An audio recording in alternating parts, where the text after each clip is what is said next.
Ladies and gentlemen, with a round of applause, let's welcome Nii Ankonu Annorbah-Sarpei. I hope I have not crucified those names. I did. Have I? I got it right. Thank you, Nii. You're welcome.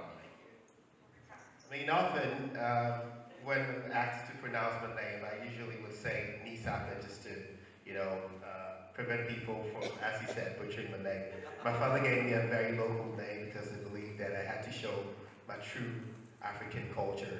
Unfortunately, I didn't have an English name, and sometimes I like to tease my friends who have English names, and they're taking names that I would usually give my pets at home. So that's the uniqueness of my name.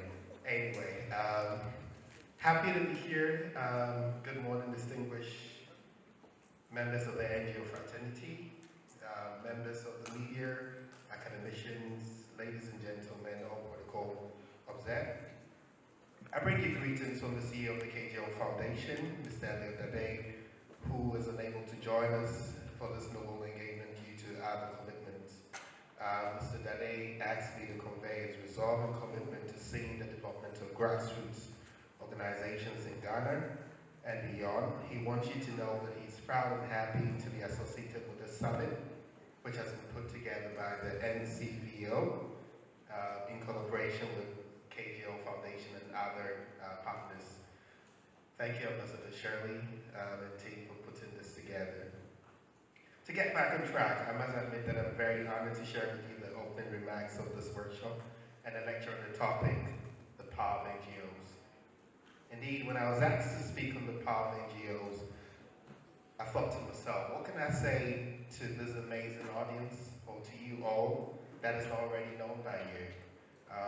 Thoughts led me to when I was a young boy growing up in my father's house and learning the craft of social development at a very early age. But Dad was actually a doyen in the NGO space between the years 1960 and the early 2000s, and I had an opportunity to travel and learn about the work of underdevelopment, and through his frequent travels, he impacted in me the most powerful gift that reflects the work of NGOs, the passion to give back to communities. So today, as I share with you what the power of NGOs is, I'm proud to say that I speak from the lenses that my late father shared with me. Historically, the term NGOs was officially introduced in 1945 within the United Nations Charter, and specifically mentioned in Article 71 of the Charter. The term was used, or was coined, to reflect the concept of organizations working outside of government structures and for social causes. Prior to this, organizations similar to what we define today as NGOs existed as far back as the 18th century. They worked mainly to alleviate the suffering of the masses, and one of such organizations was the Quakers, who played a significant role in the abolition movement, women's rights, and the promotion of peaceful societies. The Quakers, in fact, contributed to the abolition of slave trade. Over the years, however, NGOs have taken a much bigger role in societies across the world, and thereby contributing significantly to the development of human society in ways that no other institution has ever been able to achieve or replicate. Africa's non-governmental organization sector has long been a vital player in addressing the continent's myriad social, economic, and environmental challenges. With a rich tapestry of culture, languages, and history, Africa is home to thousands of NGOs that work tirelessly to improve the lives of millions. These organizations operate in various fields, including health, education, human rights, and environmental conservation, to mention just a few. Currently, there are roughly more than 300,000 NGOs in Ghana. The voice for the voiceless. One of the most important and powerful roles of NGOs is that they act to serve as a voice for the voiceless. Being in quote, the prodigal child, if you pardon me to use that phrase, NGOs have continuously served as the alternative player in the scheme of national development. They are distinct from the three arms of government and private business organizations, and while jokingly referred to as the fourth arm of government, NGOs work without owing allegiance to any institution and have done so for the last 80 years. They have demonstrated the ability to clearly articulate the needs of society by putting together what some may refer to as the noises of society. Collectively, NGOs have taken on the issues affecting both developed and developing countries, particularly in the global south where governments have not performed to the satisfaction of its citizens. Also worth mentioning is the fact that besides working for communities, NGOs have demonstrated their versatility and love for all by working closely or collaborating with government agencies to put pressures on national state authorities on issues affecting development. By serving as a conduit for duty bearers who are often middlemen in the development agenda, NGOs have been noted to fact-check government on issues of prominence.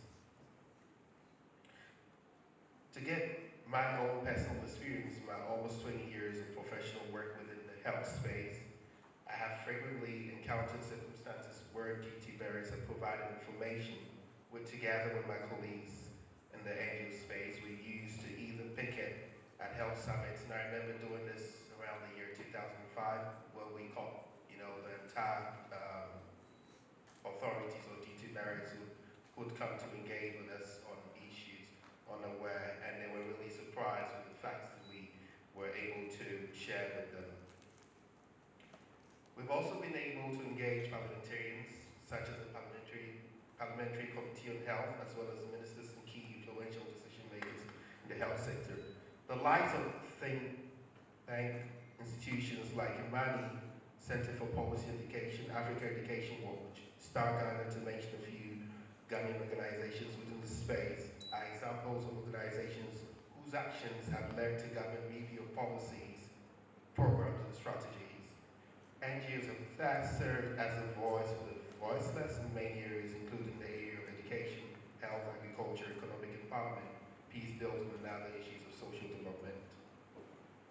Poverty reduction. The critical role of NGOs in poverty reduction cannot be withered down.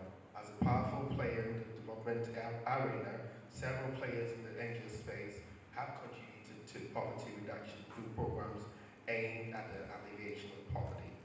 For many of us here today, we can attest that we have jobs and a salary or allowance to take home every month because of the work that we carry out, and this is because of NGOs. Can we imagine what we would be doing if NGOs did not exist?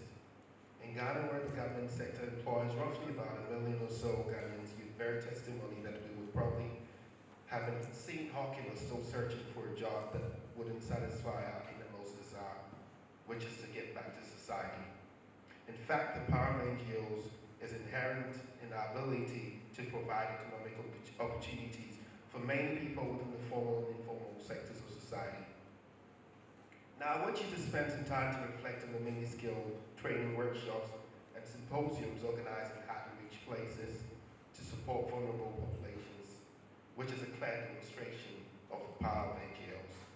I bet you can attest that they have led significantly to job creation and employment of many people, not just in Ghana, but across the globe.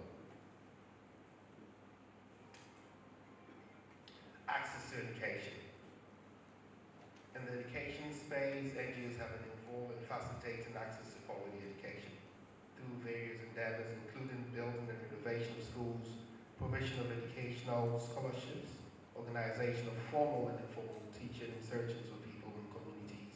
NGOs have sought to bridge the gap in education, particularly for disadvantaged children, including adolescent girls and boys from deprived communities. And for some of you who are here today, you'd attest that NGOs have facilitated and led to us empowering more women within the educational space. Access to health. In the arena of health, the role of NGOs has been very comprehensive. In fact, besides building hospitals and taking care of the needs of marginalized groups and societies, in recent times, NGOs have been engaging in advocacy to get governments of Ghana to ring-fence more funding for health. One of the successful things that NGOs have been able to do, I'll say this year, has been to get government to scrap the taxes on locally produced sanitary parts and to offer import duty waivers and raw materials for local manufacturers.